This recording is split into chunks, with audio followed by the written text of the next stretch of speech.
This game was played in the 8th round of the World Under-18 Championship in Szeged, Hungary in 1994. I was tied for first place with 2 rounds to go, inches from a World Championship title. My opponent was the Vietnamese national champion, a very talented player. At this point in the game I have a clear advantage with black. I've been mounting the pressure very effectively, and my attack will soon materialize. Really envision the tournament situation, the World Championship. Try to feel the pressure. I played h5, expanding on the king side. My plan is to gradually push him back and work up an assault against the king.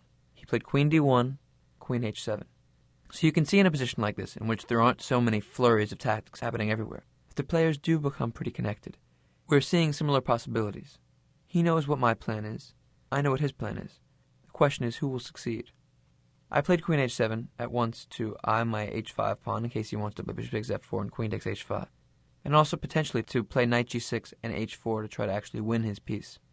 You never know, I might play knight takes g2 also and h4, making that trade and messing up his pawn structure.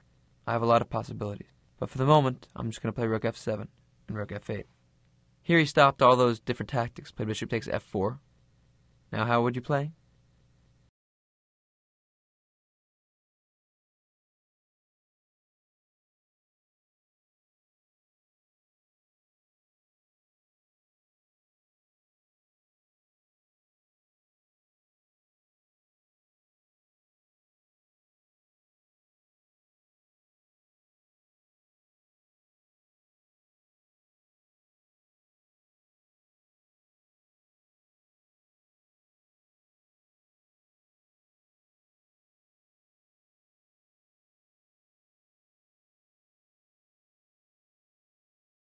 Here the old rule of taking towards the center wouldn't quite be correct because g takes f4 opens up my king a little much and stops my attacking possibilities.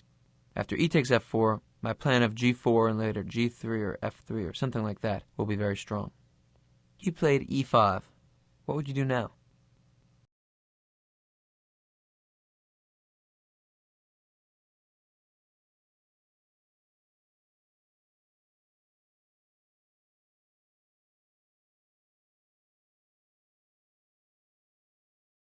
My attack is on the king's side. I don't want the center to open up. I played d5, keeping things locked down, still eyeing the king side.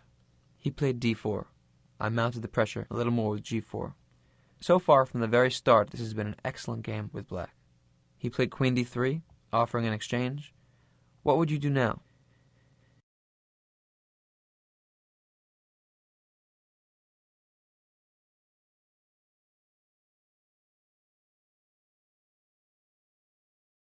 Again, you can find the answer in the principles. Don't trade off pieces when you have a positional advantage, or a spatial advantage.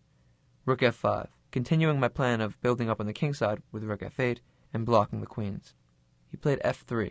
He was concerned with my playing f3. What now with black?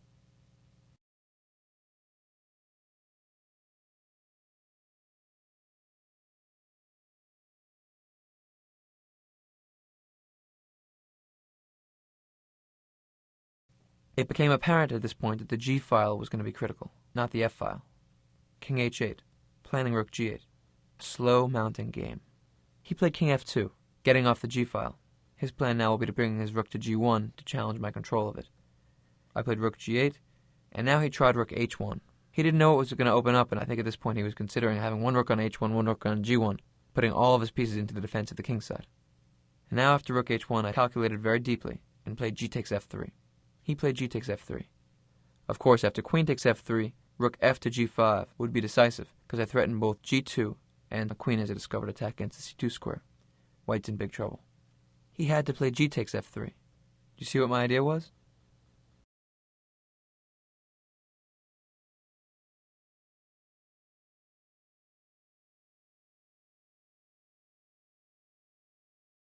Queen e7. Very strong move. Threatening queen h4 check. He has to stop it. h4. The key is that I had calculated he would have to play h4, and his rook would be tied down to the defense of that square, and then I knew I could take control of the g file. Rook f7. A very strong move. Next will be rook f to g7. You can feel with everything on the line the mounting pressure in this game. White is coming closer and closer to the precipice. He played rook a to g1. Black to move, what would you do?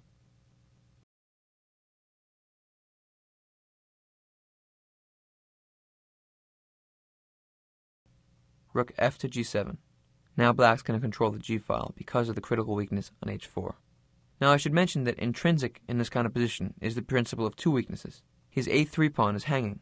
Notice I haven't taken it, but later on it can be very important.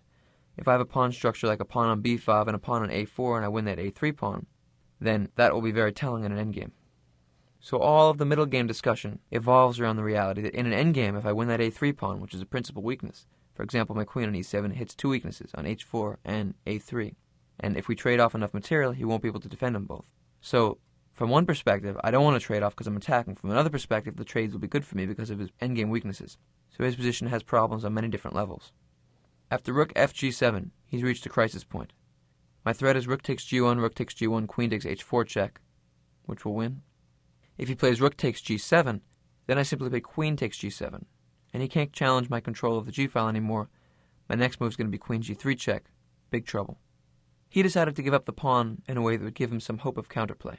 He played rook g5, rook takes g5, h takes g5, queen takes g5, queen f1. He gave up a pawn, so my extra pawn now is on the h-file, and his idea was that my queen would have to be careful of that because I don't want to allow rook takes h5 with check because that would give him counterplay. I'm sure you can feel the intimacy of the players in this kind of game. We're both focused for so many moves on the same questions, on the king's side, on how to exploit these little weaknesses in his game for me, and how to defend all those same weaknesses for him.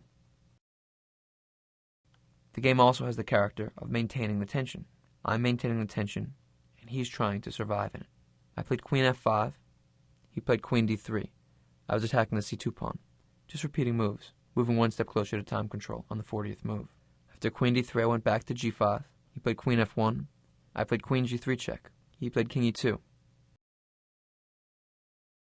And now I did a very deep calculation and made the decision that the rook endgame was winning for me. I played queen g2 check, a very strong move.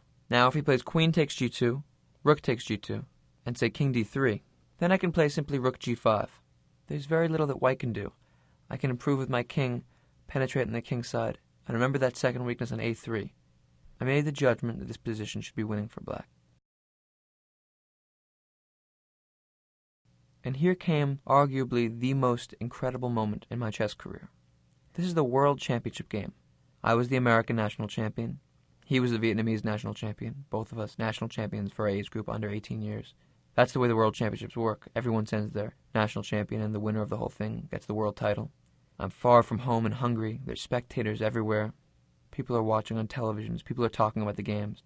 There were rafters above where the playing boards were, and the whole American contingent there was where watching. Our coach, Pal Benko, the famous Hungarian grandmaster who lives in America for many years now, was there, and he is actually somebody who I worked with privately for quite some time. He's a wonderful man, one of the great endgame specialists in the world, and a close friend of Bobby Fischer, actually. And Benko was there coaching me in this tournament. My parents were up actually in the rafters as well, watching with Benko. Hundreds of people were watching the game. And it was a very high-level game, a very tense game. You can feel the pressure. I had been gradually pushing him back, the World Championship hanging in the balance. And he played queen f2 here. And I went into a deep think. I had calculated the endgame after queen takes g2, rook takes g2. But that was pretty much all I had calculated. I had worked out that variation because I thought that was forced. And then he played queen f2. We weren't in very big time pressure here. Truth be told, no. We were just two strong players working on a chess position. I played queen g2 check, and he blocked it with queen f2. And when I look at this now, I really can't believe that this happened. But I sat there thinking, and I went deep into a calculation. And I was working out what would happen after queen takes f2. And I was going deeper and deeper into it. And I'm sure that pretty much all of you looking at this position can see that if it's black's move, I can just take his rook. Queen takes h1. His rook is hanging, and that's it. But he missed it when he played queen f2, and I missed it. And I got so deep into this calculation of the endgame, and I was working on all these very, very hard, complex little subtleties of the rook and pawn endgame, that I didn't just resurface and look at the obvious. This is a perfect example of communal chess blindness, of the psychological connection between chess players. We both missed two national champions, missing the simple queen takes rook one square away. It blows my mind to look at the position now. My parents told me that at this point, because I was taking so long, everyone realized in the rafters that I didn't see the queen takes rook, and my dad told me that Benko almost had a heart attack. He was pulling out his hair, looking at down there, hanging off the rafters, just mind-boggled that I didn't play queen takes rook. And at one point, and I didn't notice this, my opponent wasn't so clever about this one, but he got up from the board and picked up his jacket and just kind of walked away in disgust because he saw it. And I was so deeply involved in the endgame that I didn't snap out of it. If I had just, of course, looked at the position, I would have seen queen takes rook, but I didn't. It's a mind-boggling thing that I didn't see this simple capture of a piece after I was calculating all these complex lines in this tremendously important game. So anyway, here's an example of the psychological connection between players. And I didn't see the rook, I rejected the queen endgame, and I made the earth-shattering move that sent the whole American team up in the rafters into total shock. I played queen g6, retreating, maintaining the tension in the most absurd moment you could ever maintain the tension. Unbelievable. And after I played queen g6, my opponent had pretty much given up the game because he saw queen takes rook and he didn't think there was a chance I wouldn't have noticed this obvious thing. And he threw his coat right over his chair. Actually, it hit me, just right onto me. He threw it because he was so excited he couldn't believe the game wasn't over.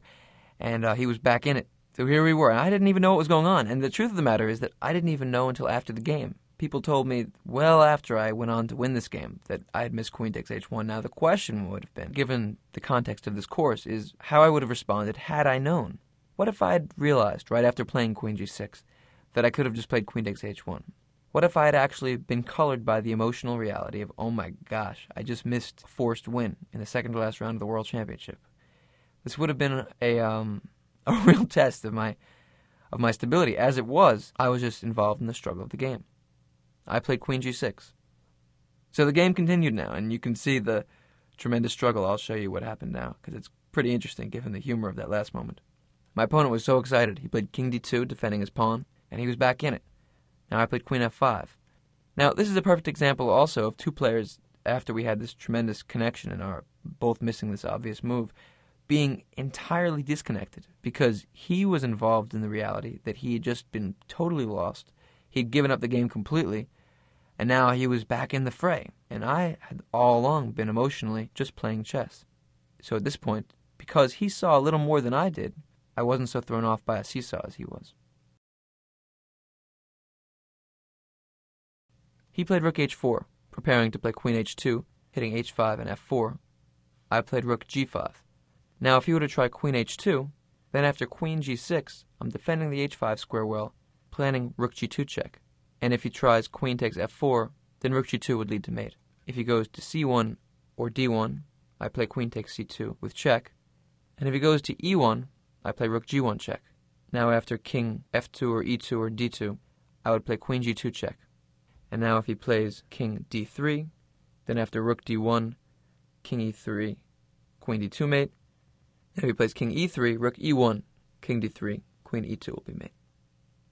So after rook g5, he saw that that was my idea, and he played king c1. Now I played queen g6, once again preparing rook g2. If he takes an f4, I'll play rook g2 and win on the c2 square. It's hilarious that I have to go through all this, isn't it, when I had queen takes rook, just ending the game right away. Here he played queen h2, so if rook g2, then rook takes h5 would be check. I played king g8, again planning rook g2. If he takes on f4 with the queen, even now after rook g2, it's his move, but there's no way to defend mate. So he's forced, in fact, to play queen d2. And then after rook g2, I mount the pressure. He goes to d3. Of course, if queen d1, then rook g1 would win the queen. After queen d3, now I'm back to my good technical play. Queen g5, attacking the rook, defending my pawn on f4. I have complete control of the g-file. His queen is kind of locked into the d3 square. And now I'm going to push my h-pawn. Rook h3, I played h4. He played king b2. Played rook g3, just nursing my h4 pawn ahead. Rook h2, h3. Of course, at this point I knew I was winning, and I also thought that I had played a very good technical game, given that I was completely unaware of the tremendous oversight. He played c4, d takes c4, queen takes c4. He's just trying to come out of it somehow. Now I played queen f5, which is at once holding the e6 square, holding the h3 square, preparing rook g2, and attacking the f3 square. He played queen e2, defending as much as he can. Now I could have played queen g6, which would have been strong, preparing rook g2. But first I played the quiet move, king f7. And now he played queen e1, and then after rook g2, he resigned the game. I'm threatening c2. He has to take, and after I take back, there's no way for white to defend. My next couple moves will be queen h3 followed by queen h1 and forcing a queen, and black will lose. All I can say about this game is that afterwards I felt pretty good about it until people told me what I missed. And it's interesting to think about how differently this game might have gone had I realized what I missed right after playing my move. And it's also interesting to think about what it was that allowed me to miss such an obvious move. And I believe that the answer to both questions, again, lies in the technique of coming back to the moment. If I had simply come back to the surface after making a very deep, long think when I was deciding whether to trade queens or not, then I would have obviously seen queen takes rook and taken the rook. Also, if I had noticed what I had missed and I had been thrown off by it, the way to handle that would be simply to come back to the moment, play the chess game that's on the board. This is often the answer to things. Just return to the immediate situation on the board. Don't think about the result. Don't think about anything. Just play chess.